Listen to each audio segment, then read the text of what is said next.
overseeing emergency operations in St. Louis was the Army Corps of Engineers, Emmett Hahn. What you have to visualize here is if in fact this panel fails here and falls, you have 14 to 16 feet of wall of water that comes rushing through here and is going to take out everything in its way. And it's going to go from here to the north leg of the arch and inundate everything that's in its way, and nothing's going to stop it. And it scared the living bejesus out of all of us because of the implications of what you could have happen if in fact it failed and we weren't able to hold it. Working at the base of the failing concrete panel, engineers and city workers struggled to control the leak with 100 tons of fine rock and sand. Meanwhile, in South St. Louis, a desperate battle was being played out. The River Des Peres, an underprotected tributary, was filling up with excess water from the swollen Mississippi.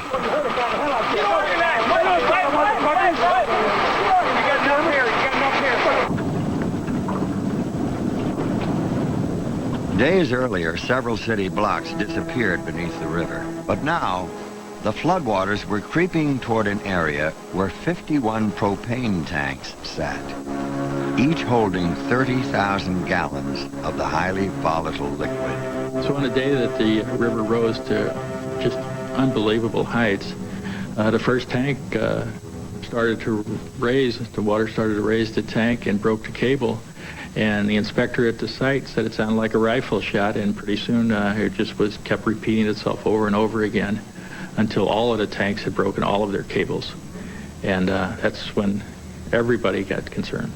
A few of the tanks were leaking, creating the horrifying possibility that a spark could set off a fireball 1 mile wide over South St. Louis. We were sitting on a bomb that could go off at any time, because I knew what the product was, I knew what the potential danger was. And usually with propane, it always ended in a disaster. Their hope was to dissipate the leaking propane with water, since it tends to hang like a fog in air. The worst danger about it is that it's heavier than air. Unlike natural gas, propane would lay along the ground and just creep along the ground in a cloud until it reached a source of ignition, at which time it would explode. 250 miles away, by a freak coincidence, a propane explosion rocked Kansas City. It showed what just a few hundred gallons of liquid propane could do compared to the 1.5 million in St. Louis. Still, no relief from the flood was in sight. We went from the river where we had the river boats break loose. We had part of the flood wall was failing. The river was going to an unprecedented record high of 49 feet for sure. We knew that. We had the propane incidents. The Corps of Engineers was telling us we're not sure how much higher the river is going to go. All of our levees and our makeshift sandbag levees were failing all at one time. And then all of a sudden, it was just like God decided we had enough.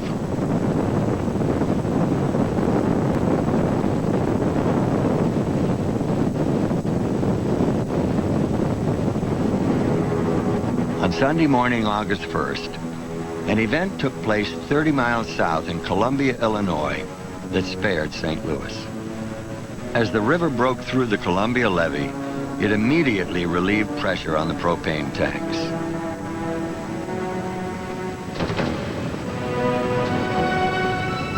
It created such a suction on the Mississippi River, it drew the water away from St. Louis. It was unbelievable how fast the river dropped on the St. Louis side when the levee on the Illinois side broke.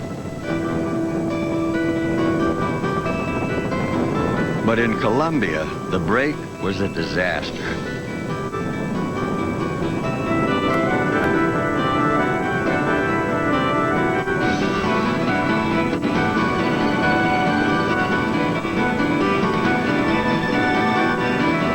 Generations were born and raised in this house.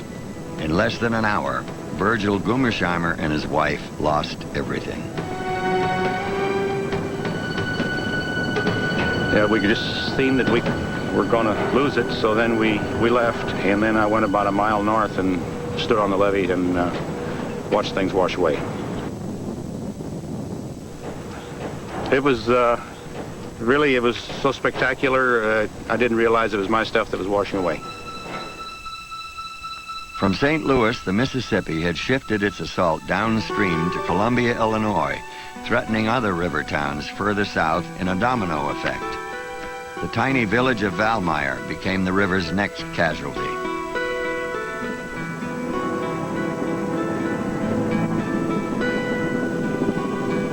These two losses, Columbia and Valmeyer, were a painful defeat for Dave Mueller, who had been heading up the Army Corps of Engineers flood fight here for over a month. It's like getting kicked in the gut, and you know, it was probably the worst day of my life. I don't know how else to say it, because we, you know, you get to know the people after that long. I mean, we work night and day with them, and I don't think we ever really, and even in our faintest imagination, never thought the levees were going to fail. We always thought we were going to beat it. You know how you always figure hard work and determination will take care of everything? Well, it's not necessarily so. You can't beat Mother Nature sometimes. It was a real cruel lesson to learn. Like I said, it probably was the worst day of my life. The river swallowed up 14,000 acres of farmland, and the rampage had just begun. Heading south, the renegade waters rushed over a pair of levees near the town of Valmeyer. The floodwaters were then free to spread over a 47,000-acre valley before running up against their next obstacle, a second set of levees just north of Prairie du Rocher. Designed to hold the modest flows of Rocher Creek, these levees would now have to serve a new role, protecting the town from the full force of the encroaching floodwaters from the north.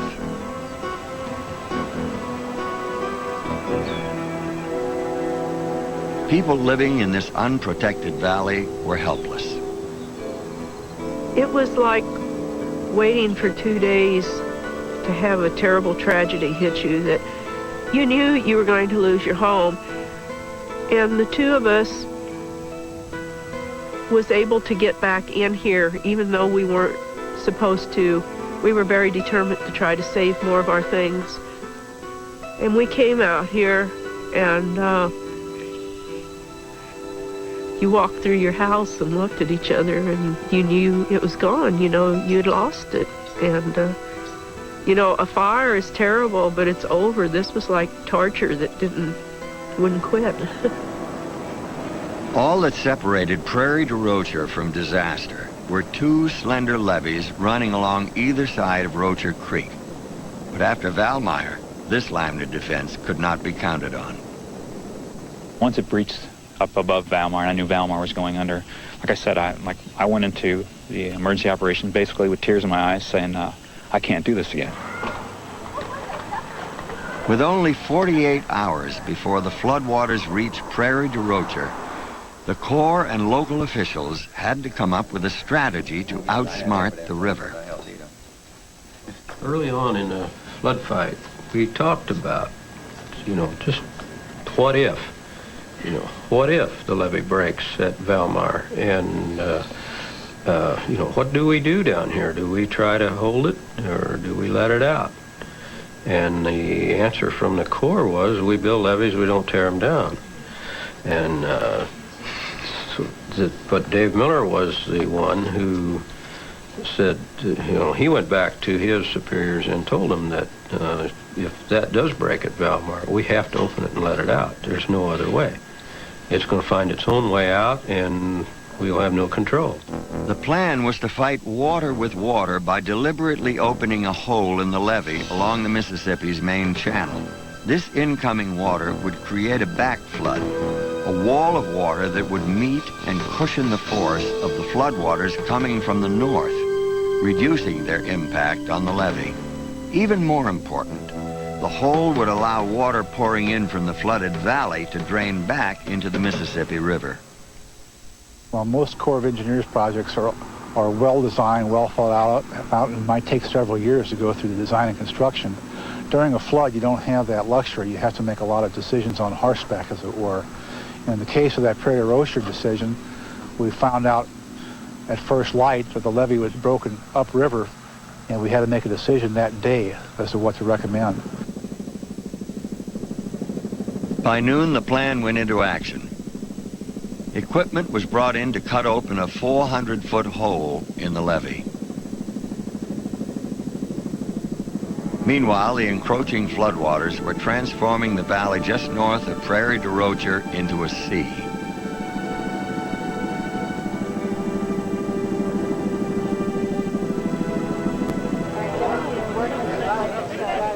Hundreds of people flocked to Prairie du Rocher to shore up its defenses. A patchwork of sandbagged clay and rock, the levee hardly seemed up to the task. But the odds did not deter the volunteers. They were reluctant to even leave because the water was rising so fast that the sandbags that they put down, they had to hold down with their foot in order to grab another one because the water was going to knock it out. And they were just terribly tired. I mean, they were exhausted. And yet, I told them to go home. I mean, what's the use? They turned right around, went right back. To make matters worse, the hole being cut in the levee was too small to drain water into the Mississippi fast enough. They resorted to a dangerous last option, blowing open a second hole with dynamite. There was no more options. That was it. The only concern I think that we had about the dynamite, and this was rightfully so, not so much that our levee would liquefy, but we didn't know what the concussion would do to the delicate situation at St. Genevieve, just a few miles to our south. They were fighting a battle under, tremendous odds. They had rock levees around the town, just reinforced with sandbags, 20 feet high, and you just don't hold the Mississippi River with 20-foot rock levees. St. Genevieve's makeshift levees were protecting some of the earliest French colonial architecture in the nation. Although their neighbors' homes were at stake and a prized piece of American history, Prairie du Rocher was desperate. I really didn't expect it to survive the night, and I was worn out, and it looked to me like it was hopeless. And I finally went home, and I told my wife, it'll all be full of water in the morning. I think it's going to go. That was the first time, I think, that I had thought that it was going to be inevitable. Well, then I heard blast about whenever the first blast went off. Nobody's had any experience blowing up levees, let's put it that way. So they were, they kind of had to learn as they went too. And but the second one did the job. Well, I got up at daylight, and I flew the levee again, and I broke ground. We still had a levee that was holding. Prairie du Rocher's levee remained intact, as did St. Genevieve's, just 5 miles away. The townspeople of Prairie du Rocher could hardly grasp their good fortune. I think we've been visited with a miracle. I got no other explanation. Lots of hard work, but in the end, it was unbelievable. You had to be here to witness it, and the feeling is marvelous. Keeping Prairie du Rocher safe was a precious victory for everyone involved. And I guess it did work. At least we saved Prairie du Rocher, which was our main goal. Like I said, it was our only win, so we had to have something. There were few victories in the long summer of 1993. At the peak of the flood, an area the size of Indiana had been inundated. Although most federally constructed levees stood up well, the majority of privately built levees succumbed. Overall, the Army Corps of Engineers viewed the 1993 flood as an engineering success. It's not surprising that most of those levees were overtopped and filled up because they simply weren't designed for that kind of flood. All of the levees that were designed for a flood like 1993 did their job just as we expected them to do. It prevented literally billions of dollars in flood damages. The big urban levees around St. Louis, further downriver at Cape Girardeau, upriver at Hannibal, All of these structures were designed for floods greater than the 1993 flood, and they did the job they were supposed to do. But it was the less populated areas, unable to afford such costly protection, that suffered the greatest losses. Valmeyer was one of those communities. After being overcome by the flood, it lay underwater for nearly 2 months.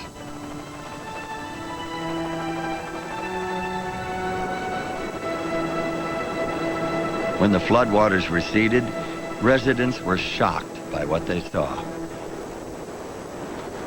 The current had gutted most of their homes, leaving them uninhabitable.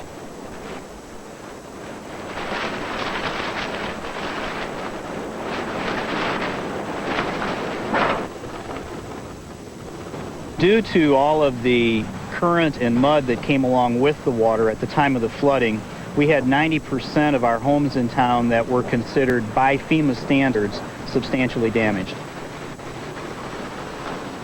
So we knew that because that many buildings were in that category, we would have to come up with a different solution for the people here.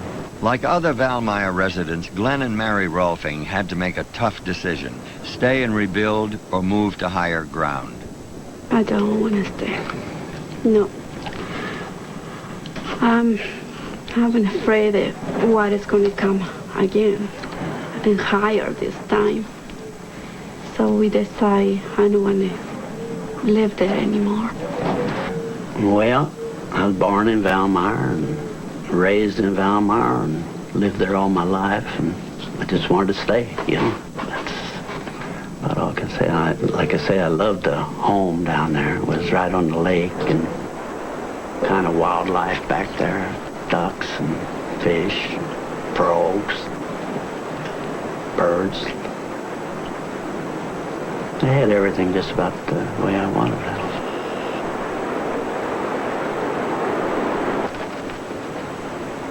When the river swallowed up Valmeyer, it nearly broke apart the community of 900.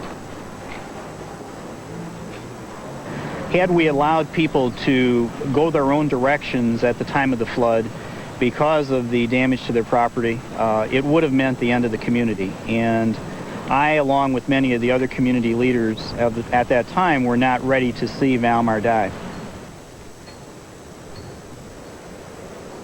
To keep Valmeyer alive, the mayor needed to find a safe haven.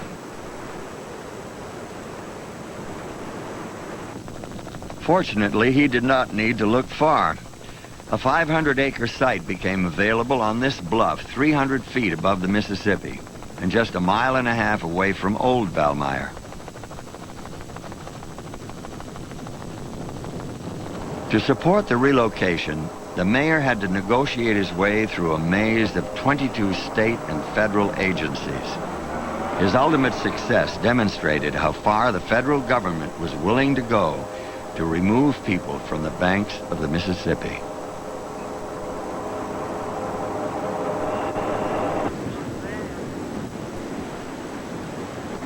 But no one can move a town overnight. Ever since the flood, many people from Valmeyer have been killing time in these trailer homes, enduring delays and cramped quarters.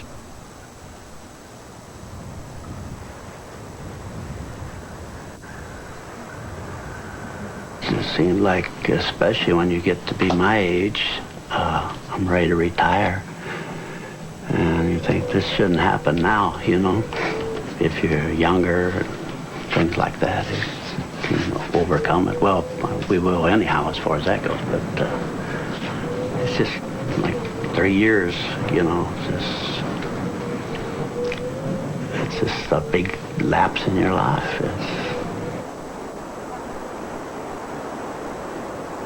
With their new home on the bluff nearing completion, the Rolfings and many others are thankful their nightmare is coming to an end. The flood of 93 really changed the way people think about rivers like the Mississippi. There's a cost that people endure when they live in the floodplain that's much greater than the cost of a lost crop or a lost home. It's the cost of living in fear of a river. It's the cost of being dislocated for 2 months. It's the cost of seeing your wedding album or your other family heirlooms being lost and swept into the Gulf of Mexico.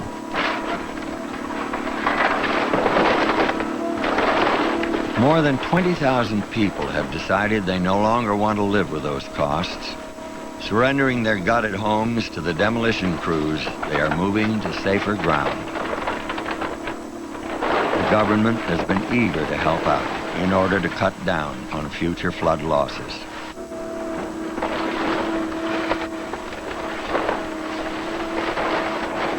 Nowhere is this more needed than in St. Charles County, precariously located at the confluence of the nation's two largest rivers, the Missouri and the Mississippi. The county is notorious for filing the third highest number of repeat flood insurance claims in the country. By living here, people like Drew and Lori Richmond take a gamble every time the river rises. The Richmonds were devastated by the flood of 1993, but they're reluctant to move away. It's peaceful, real tranquil out here. I mean, I could sit here at my picnic table over there. We'll listen to the squirrel's fingernails go up and down the bark of the pecan tree. Just don't want to give it up. That's it in a nutshell. Got 11 acres back over there that were sort of a boat club / proud to be here property owners club, you know, and I want my kids to play over there like I played. I want them to swim right here. But every time they get flooded, they can claim flood insurance payments, and in some cases, disaster aid payments, both subsidized by the federal government. This costly cycle is what county officials like Miriam Anderson are trying to break, especially since federal disaster dollars are drying up. In the late 1980s and early 1990s, you just had a whole series of different disasters. You had earthquakes, you had fires, you had hurricanes. You basically had something that looked like it was going to be the second coming in general. And every single time, the federal government, through the Federal Emergency Management Agency, would walk in and start handing out money. And with federal budgets being the way they are, there just isn't the money to spend anymore. And so the federal government just finally said, we've got to look at some other alternatives. We just can't keep spending money like this.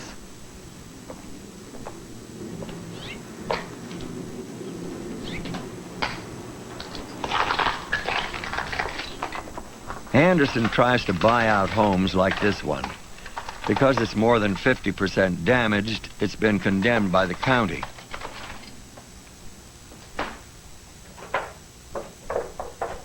What we are doing, though, is we're forcing people to look at other options, and so that they're not caught in the cycle of repetitively being flooded out, being damaged, having their personal lives just devastated, and then coming back, and in a few years having it happen again.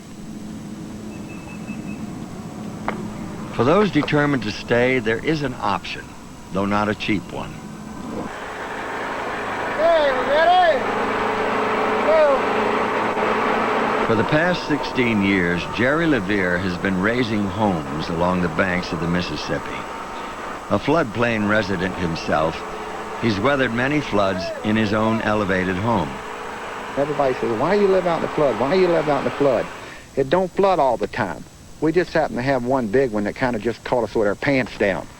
We learned from that. The counties learned from that. The governments learned from that. Height is the only sure way to beat a rising river. So St. Charles County could turn into a community of treetop homes. Over the years, Levere has elevated 120 homes, refining his flood-proofing skills along the way. Okay, here's another one of our houses. This is a typical 28 by 64 modular home, and what we done, we made it flood-proof, and we got it up above the flood, and we put a little clash to it and decorated it up, and we put a nice deck with a tree that grows through it. And there's several other things you have to remember during the flood, the force of the water. So what we have to do is make sure the water's equal pressure when the water's coming up. So what we did, we come up with, instead of putting a solid wall, we put a breakaway wall. And what the breakaway wall consists of, and the current from the river being right here on the river, they have a lot more current than the normal people does. So what they can do before the flood, they can come in here and they can raise this whole wall up and hinge this up, and the water can flow through here real evenly, and there's no bunch of pressure on it. And if it gets extremely heavy, we use a single pane glass that will break away. Another thing that we really like, and that's kind of like a superstructure that we designed, we put independent floating foundations. These beams look like they're just sitting on the floor, but what they do, they go down in the ground, and we have a 36-inch auger that bores the holes, and we put them deep to how high the house is. They're 36, 48, 52 inches deep. And then what we do is we pour the concrete, and then we go on up here, and you can see the beam that holds the house up, and it's welded to the trailer house itself. And if it was a regular house, it'd be metal tab bolted to the floor joist. And then we put the turnbuckles and the cables. So we got a superstructure, so what we do, if we have a house or a tree or a gas tank floating down the river and bouncing off this thing, it's not going to take our house. It might take our walls, which are interior non-bearing walls, but it's not going to take the superstructure that we got. So this thing will withstand one of the big floods. Low-lying St. Charles County can expect at least minor floods every 2.5 to 3 years. But every community along the Mississippi is vulnerable. Is there anything we can do to prevent these floods? Is there anything we are doing to make them worse? In 1937, this classic government film sounded an alarm. It warned that clear-cutting and agriculture were contributing to erosion, which caused rainfall to drain more rapidly off the land. For the water comes downhill, spring and fall, down from the cut-over mountains, down from the plowed-off slopes, carrying every drop of water that flows down 2/3 the continent. 1903, 1907, 1913. It suggested that such heavy use of the land may have contributed to a string of floods in the early part of the century. This idea is now being studied with modern methods.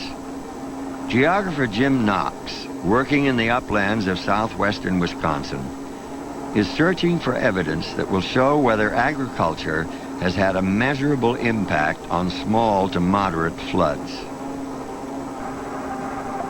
Knox takes a core sample from unfarmed land and compares it to soil from an agricultural core to see how they differ. The agricultural field shows the effects of 165 to 170 or so years of cultivation. And this cultivation, of course, has exposed that soil to the elements. And this has stripped off, at this site here, about a foot of sediment. Whereas we had a very porous, high permeability kind of soil at the surface before, we now have at the surface then a rather impermeable soil. And this means that we're going to generate an awful lot of surface runoff, which contributes to flooding in the valleys downstream and contributes to further soil erosion and the movement of sediment into the Mississippi River system. According to Knox, the loss of topsoil as a result of farming is causing floods to increase in frequency and magnitude. There's quite a bit of evidence that even the moderate magnitude floods have been increased, and the magnitude of increase for a relatively small rainstorm of about 2.5 inches would be to increase the flood magnitude as much as 5 to 6-fold during the worst period of agricultural land use in the early part of this century. Today it's somewhat better, but it's still probably on the order of 3 times what it was under natural conditions.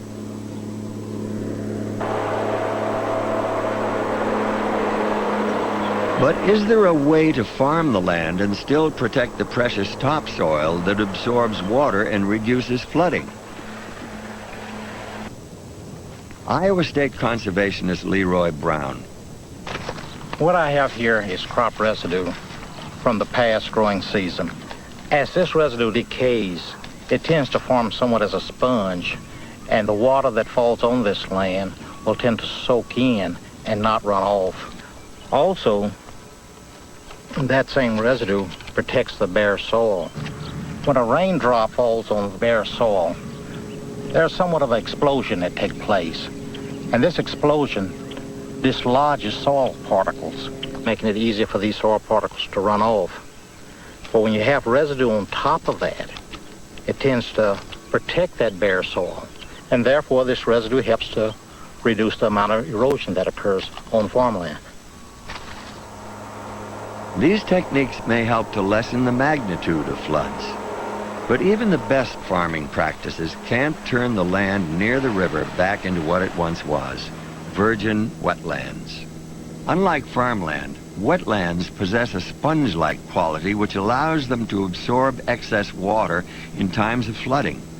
Spurred by the 1993 disaster, the federal government stepped up its efforts to restore wetlands along the river. Louisa County, Iowa became a focal point of this program since this agricultural area has flooded 14 times in the past 60 years. For Sisters Martha Hawk and Mary Boyson, the persistent upheaval of floods has punctuated their family life. I'm not sure he ever said this, but it might have been Mom that said, that they just got used to it and they knew that they were going to lose a crop occasionally, like maybe once out of every 5 years. Louisa County's history of levee failures placed a constant financial and emotional strain on Martha and Mary's father, whose struggle with the river was not something they had wanted to inherit. So after the '93 flooding, when conservation groups and the federal government offered to buy out landowners in the flood-prone sections of Louisa County, the sisters were tempted. Just with knowing that Dad had fought it and fought it and fought it, and that we had even in our past, I just hated to throw the towel in and draw the line and say, it's over. But the immenseness of the entire thing, like the largeness of that whole summer, the water, was over the land for weeks and weeks. It had to come to reality. It was just so big. And there was so much damage, so many breaks. Financial end of it was going to cost so much money to get the levee fixed. It was hard to ignore those facts.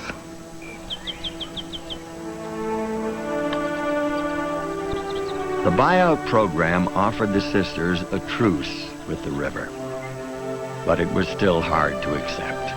Yeah, Mom, during the buyout times, throughout the meetings, I think one day I said to her, I just don't know about this. This is just, against everything that I ever thought of that would be happening. And she stated, well, your dad used to say that, one day that land would go back to the Ducks. Louisa County's 3,300 acres are now being returned to their former pre-settlement state as a wetland. The federal government has an interest in acquiring flood-prone land, not only because it reduces the costs of bailing out people who are repeatedly flooded, but also because it reduces flood heights for other farmers who live around the area that's been acquired. It also helps solve some of our environmental problems by reconnecting the Mississippi River with its floodplain.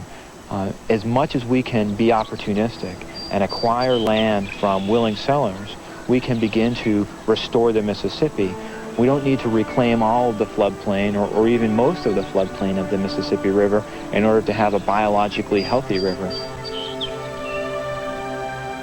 The people of Louisa County reluctantly decided they could no longer face the threat of another flood like 1993. 1, Oh, you got your fingernails? 2, Oh my gosh. 3. You played beauty shop. But others, like Lynn and Alec House, continue to live with the risks.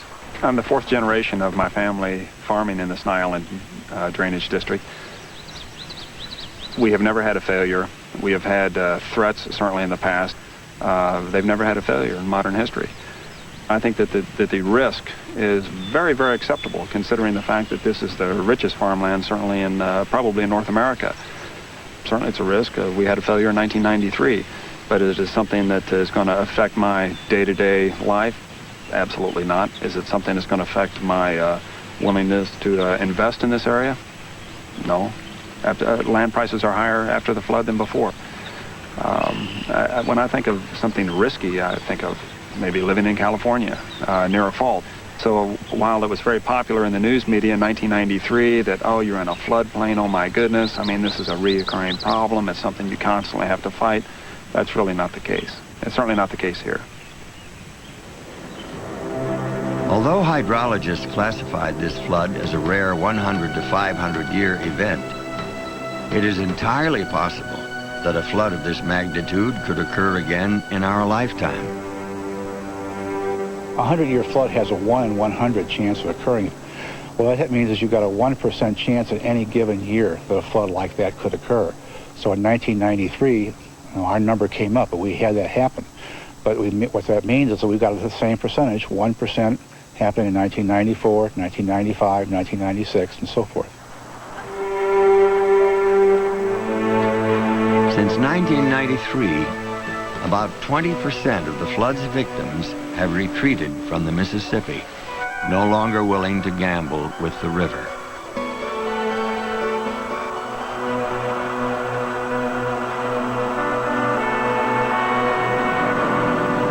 Over 100 years ago, Mark Twain cautioned us about the Mississippi, warning that we cannot tame that lawless stream, cannot save a shore which it has sentenced, cannot bar its path with an obstruction which it will not tear down, dance over, and laugh at.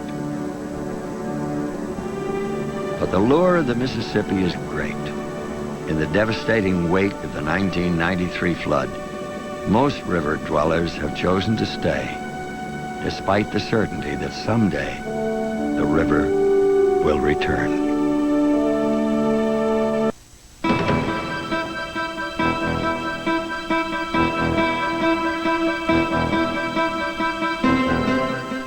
This edition of NOVA will be rebroadcast on Tuesday, April 23rd at 7 o'clock. Well, thanks for your support of Iowa Public Television during our recent festival. Now, don't forget to fulfill that pledge soon. And right now, stay with us and follow the rapid rise and stunning fall of Farmore. See how company executives hit a $500 million shortfall from corporate auditors on Frontline next. Then stay with us and join Mark Russell for a tour of Italy at 9 tonight.